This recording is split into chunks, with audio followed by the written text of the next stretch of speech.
नमस्कार, मी प्राची पाटील. मी जिजाऊ ज्ञान मंदिर या शाळेमध्ये 3 वर्ष होते. माझी 10वी 2024 साली झाली. त्यावेळेला मला 10वी मध्ये 95% पडले. आज मी पूर्ण इथे तुमच्यासमोर बोलू शकते हे फक्त जिजाऊ जिजाऊ ज्ञान मंदिरमुळेच झालेलं आहे. कारण का जेव्हा मी शाळेमध्ये गेले तेव्हा मी कोणाशी बोलायचं नाही किंवा काहीच नाही. माझ्यामध्ये आत्मविश्वास नव्हता किंवा स्टेज डेअरिंग नव्हतं. हे सगळं माझ्यामध्ये इनबिल्ट करण्याचं काम जे केलेलं आहे ते जिजाऊ ज्ञान मंदिर शाळेने केलेलं आहे. इथे जेव्हा मला इंग्लिश स्टार्टिंगला म्हणजे पहिलीच्या आधीच आहे ना, त्यामुळे इंग्लिश शिकवल्यामुळे पुन्हा पुढे इंग्लिशचा मला खूप खूप उपयोग झाला. माझ्या वर्गामध्ये बाकी कुणाला एवढं इंग्लिश येत नव्हतं जेवढं मला यायचं आधीपासून.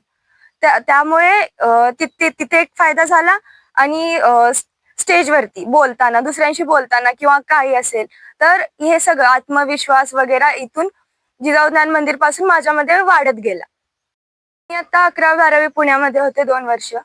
त्यावेळेला जे जिजाऊ ज्ञान मंदिरमध्ये आम्हाला दरवेळेला काही ना काही तर स्पोर्ट्समध्ये किंवा अभ्यासामध्ये काही तर कॉम्पिटिशन्स असायच्या. त्यामुळे कॉम्पिटिशनची सवय लागलेली. त्यामुळे 11वी-12वी मध्ये गेल्यानंतर तिथे मला असं अवघड काही गेलं नाही. पुण्यामध्ये पण तिथे पण कॉम्पिटिशन भरपूर होती, पण माझा पाया भक्कम असल्यामुळे सगळं व्यवस्थित चाललं गेलं.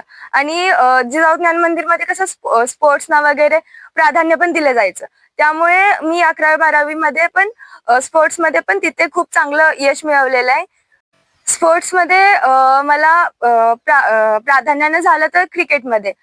मी आमच्या अकॅडमीच्या त्या वर्षाच्या 2025 ची मिस क्रिकेट होते. म्हणजे पूर्ण अकॅडमीमध्ये सर्वोत्तम क्रिकेट खेळणारी पूर्ण सिरीज असते मॅचेसची त्यामध्ये. तर हे माझं सुरू कुठून झालं तर जिजाऊ ज्ञान मंदिर पासून.